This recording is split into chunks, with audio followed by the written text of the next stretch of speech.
గంధర్వాప్సరతో సంగమిత్వ యుద్ధమనూపమం గగనం గగనాకారం సాగర సాగరోపమ రామరావణయోర్యుద్ధం రామరావణ. అర్థమైందా ఎవరికైనా?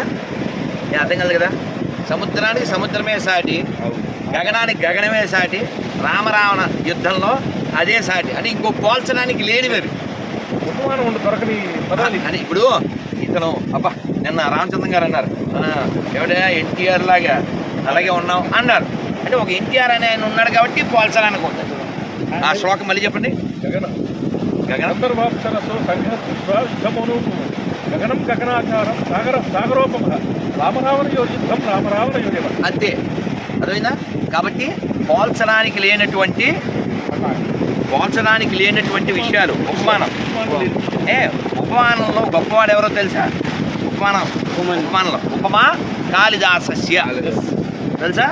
ఉపమానంలో కాళిదాసుని మించిన వాడు లేడు. అందుకని అందరికీ రిక్వెస్ట్ ఏంటంటే ప్రకృతి చాలా గొప్పది. ఒక్కసారి మీరు అలా చూడండి. ఆ వెన్నెలు అలా పడుతుంటే, సముద్ర తరంగాలు అలా పరిగెడుతుంటే ఎంత హృదయానికి ఉల్లాసం. ఎంత ఉల్లాసాన్ని ఇక్కడ వదిలేసి నువ్వు ఎక్కడెక్కడో కుళ్ళిపోయి మనసు పాడేటప్పుడు ఇక్కడికి వచ్చి దూకేయడానికే. ఇది సముద్రం దూకడానికి కాదురా. సో కాబట్టి మనం అందరం ఇంకొక విషయం చెప్పని వెళ్ళిపోదాం. సముద్రం విషయంలో రామచంద్రమూర్తి దాటాడు. నిన్నే ఆయన 500 సంవత్సరాల ఈ వెయిటింగ్ అనే సముద్రం దాటి గుళ్ళో ప్రవేశించాడు. రామ్లల్లా మాననీయ ప్రధానమంత్రి గారు మోడీ గారి యొక్క కృషి, ఎన్నో లక్షల మంది త్యాగము, కోట్ల మంది ఎదురుచూపు, ప్రపంచవ్యాప్తంగా ఎందరో. అయితే సముద్రం దాటడం రామచంద్రమూర్తికి పెద్ద పని కాదు. ఎందుకని? ఆయన ఎవరు? విష్ణువు. కానీ ఆయన ఎలా వచ్చారు? మరి ఒక మానవుడిగా వచ్చారు. Son of Dasharatha. ఆయన 7 రోజులు తపస్సు చేశారు. తపస్సు చేస్తే సముద్రుడు దారి ఇవ్వలేదు. దారి ఇవ్వకపోతే మొక్కజొన్న పొత్తు, పార్టీల పొత్తు కంటే ఈ పొత్తే బెటర్గా బలం వస్తుంది. వీడు తిప్పడు, వీడు మారడు. సో ఈ సముద్రుడు 7 రోజులు తపస్సు చేస్తే ఆయన కదలలే, అది రెస్పాండ్ అవ్వలే. రామచంద్రమూర్తి కోపం వచ్చింది. మొత్తం అంతా ఎవాపరేట్ చేసేస్తాను అని దారిచ్చాడు. వేరే కథ. రామచంద్రమూర్తి మానవుడిగా వచ్చాడు కాబట్టి ఈ షుడ్ యాక్ట్ యాజ్ హ్యూమన్ అంతే. అదే కృష్ణుడు అలా కాదు, డిక్లేర్ చేశాడు. బాబు నువ్వెవరో ఫోటోగ్రాఫర్ చెప్పాడు, నాకు తీయడం రాదంటే పోయి పీకుతాం. అలా కృష్ణుడు పుట్టడమే సతులాల ఓ సతులాల చూడరే శ్రావణ బహుళాష్టమి కదా కదా కదా. అందులో మొదటి చరణంలో చెప్తారు చూడండి. పుట్టే ఎప్పుడే చెంకు చక్ర గద పద్మాలు ఎట్టు ధరించెనో ఈ కృష్ణుడు, అట్టే కిరీటము ఆభరణాలు ధరించి ఎట్ట ఎదుటనున్నాడు ఈ కృష్ణుడు. సతులాల ఓ సతులాల చూడరే శ్రావణ బహుళాష్టమి. కాబట్టి తెలివైనవాడు, బుద్ధిమంతుడు భగవంతుడిని పొందడానికే ఈ జీవితం, ఈ సంసారం అనే సముద్రం దాటడం కోసమే మనకి శరీరం ఇవ్వబడింది అని గుర్తించి ఆ సంసారం నుంచి రక్షించేటువంటి వాడు దేవదేవుడైన శ్రీకృష్ణ భగవానుడు. ఇది గుర్తించి ఇది వెళ్ళాలా నన్ను ఎక్కడి నుంచో మంత్రం చెప్పేసి వెళ్దాం. అందుకని భగవంతుణ్ణి మనం ప్రహ్లాదుడు ప్రార్థించినట్టు ప్రార్థించాలి.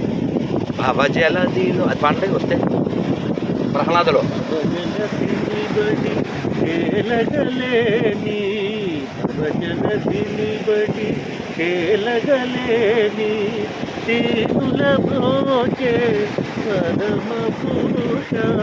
నన్ను కాపాడి నీ విరుదమును, నన్ను కాపాడి నీ విరుదమును నిలుపుకుంటివా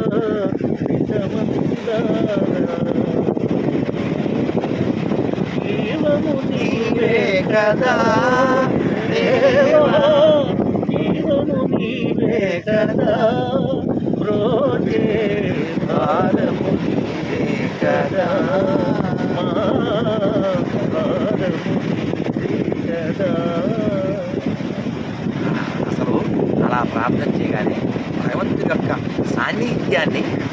బాగా అనుభవిస్తాడో, ఎంత అద్భుతంగా అనుభవిస్తాడో, అలా భగవత్ సాన్నిధ్యాన్ని అనుభవించే స్థితి పొందిన వాళ్ళల్లో అత్యుత్తముడు ప్రహ్లాదుడు.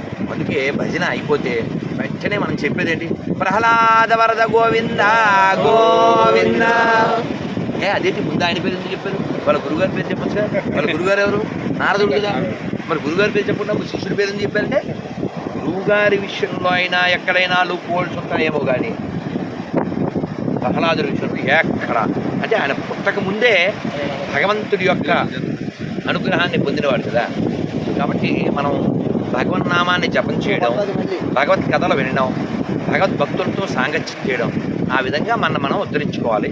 ఆ ఉద్ధరింపబడడానికి కేవలం నామం ఒక్కడే ఉద్ధరిస్తుంది. అందరూ చెప్పండి, హరే కృష్ణ హరే కృష్ణ హరే కృష్ణ హరే కృష్ణ కృష్ణ కృష్ణ కృష్ణ కృష్ణ హరే హరే హరే హరే హరే రామ హరే రామ హరే రామ హరే రామ రామ రామ రామ రామ హరే హరే హరే హరే. పోయిందా? విషయం చెప్తాం అనుకున్నా, ఇందాక మధ్యలో పోయి స్కిప్ అయిపోయింది. ఏంటంటే మనం నిద్ర లేవగానే భూమాతకి నమస్కారం పెడుతూ ఏమంటాం? సముద్రవసనే దేవి పర్వతస్తన మండలే విష్ణుపత్ని నమస్తుభ్యం పాదస్పర్శం క్షమస్వమే. అంటే సముద్రాన్ని తీరగా కలిగిన ఓ తల్లి, పర్వతాల స్థనాలుగా కలిగిన ఓ తల్లి, ఓ విష్ణుపత్ని, నీ మీద కాలు పెడుతున్నా మమ్మల్ని క్షమించు తల్లి అన్న. అంటే మనం కేవలం ఏదో మన దేశం మట్టికే మాట్లాడలేదు. ఈ భూమండలం అంతా, భూమి అంటే ఎవరు? అమ్మవారు, విష్ణు భార్య, మనకి తల్లి. కాబట్టి లోకంలో ఉన్న వాళ్ళందరూ మన బంధువులే. ఈ భూమి మీద ఉన్న వాళ్ళందరూ బంధువులే, అందరూ హిందువులే. ఎవరు నేర్పించారు? మన సనాతన ధర్మం నేర్పించింది. అన్యుల వలె ఉండరాదు, అన్యుల్ని వేసేయాలి. వీళ్ళు